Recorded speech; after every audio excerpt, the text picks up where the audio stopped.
तुम इन ब्रह्मा विष्णु महेश को complete God मान रहे थे, कोई ब्रह्म को परमात्मा मान बैठा। पुण्यात्माओं, एक समय 5 अंधे थे और उन्होंने सुना कि भाई गांव में हाथी आया हुआ है। तो वो कहने लगे, वो आपस में उन्हें सलाह करी, चल हाथी देख कर आते हैं। वो चले जा रहे थे, आगे से उन्होंने किसी ने बताया भाई हम हाथी देखेंगे। तो वो आदमी बोले, भाई हाथी के ऊपर देखोगे तुम आंख ना और नियन दो। वो कहने लगे, भाई हमारे हाथ आँखों का काम करें, हमने नो बता दो हाथी किसी है, हम हाथ ला कर उन्हें आइडिया लगा लेंगे। तो उस आँखों वाले आदमी ने हाथी के पास छोड़ दिए। तो हाथी के चारों तरफ घूम गए हुए 5 अंधे। एक अंधे ने तो सूंड के ऊपर का हाथ फेरा, नो ये हाथ फेर रहा है, आगे हाथ हट गया तो वहीं रुक गया। एक ने पैरों को का आइडिया लगा लिया, पैरों के ऊपर का हाथ फेर कर देख लिया कि भाई जैसा भी उसने अंदाजा लाया। और तीसरे ने कान देख लिए, काना के ऊपर हाथ फेर दिया। और चौथे ने उसकी दूम पूछड़ ठहगी, उसने हाथ फेरा ऊपर तीन देख लिया, कहीं इतना गाथी हो से। और 5वें ने उसके पेट पे हाथ फेर लिया, आगे हाथ पिछले पैर अड़ गए, उस तक अगले हाथ का अड़ गए।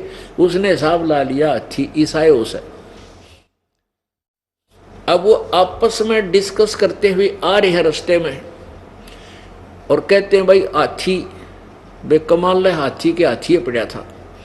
तो एक कहने लगा, भाई हाथी के देखा, जिसने सूंड देखी थी, सूंड का आइडिया लगाया था उसका, वो कहे भाई हाथी बताऊं किसा हो से, बता हाथी हो से पाइप कैसा, क्योंकि उसने सूंड का देख रखा था, आगे हाथ गए नहीं, उसने सोच लिया इतना ही हाथी से।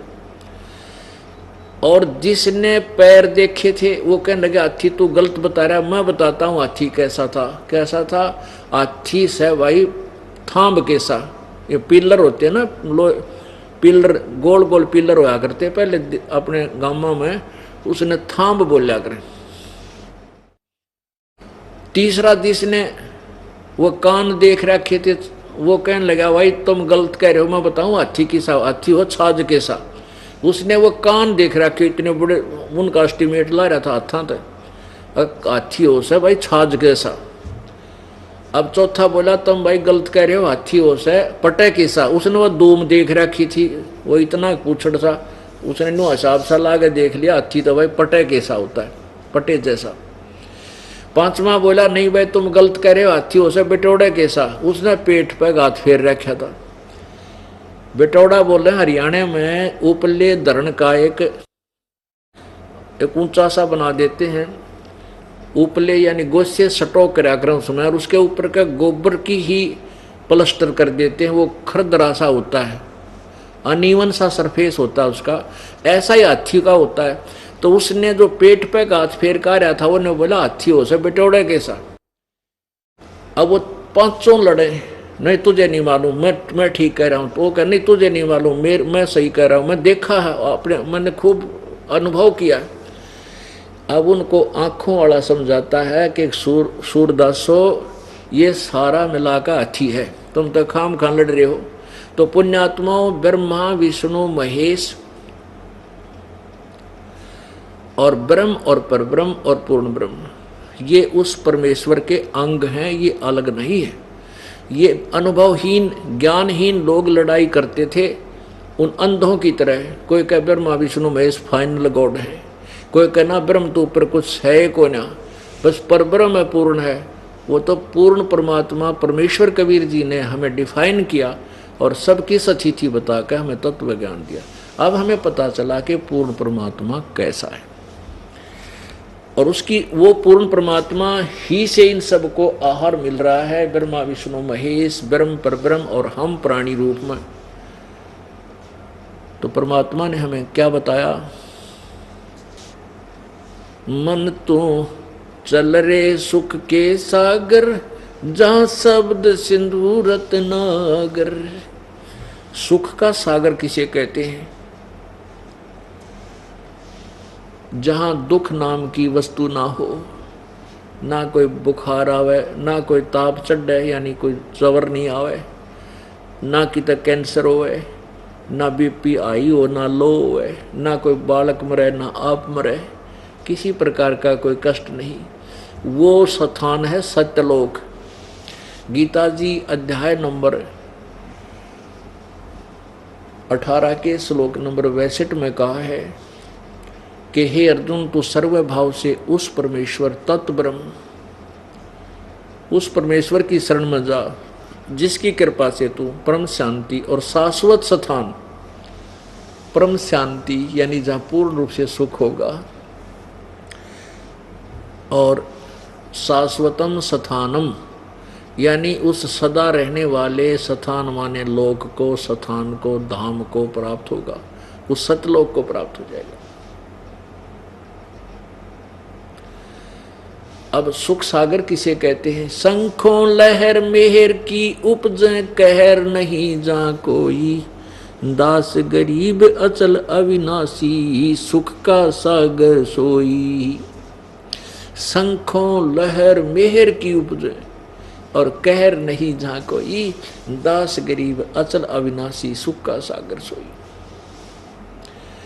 जैसे कभी हम एकांत में बैठे हों और एक आध बार कभी कभी किसी दिन ऐसी मौज होती है भगवान की, ऐसी हिलोर उठती है अंदर से, कोई भी शत्रु नजर नहीं आता, कोई भी बुरा नहीं लगता, जो शत्रु हो वो भी अपना सा लगता है। वो एक मेहर की लहर आई थी, वो एक हिलोर उठी थी मेहर की, और उसके जाने के बाद उसी तरह ज्यों का त्यों कैर फिर टूट जाता है। उसको ऐसे कर दूंगा, उसको ऐसे कर दूंगा, वो ऐसे कैसे बोल गया है, वहाँ ऐसा नहीं हुआ, वो नाश हो गया, वह बात बिगड़ गई, फलाना काम हो गया। ये कैर की लहर हमारे ऊपर हमेशा बरसती रहती है, उठती रहती है। वो एक थी मेर की लहर, वो कुछ क्षणों की होती है।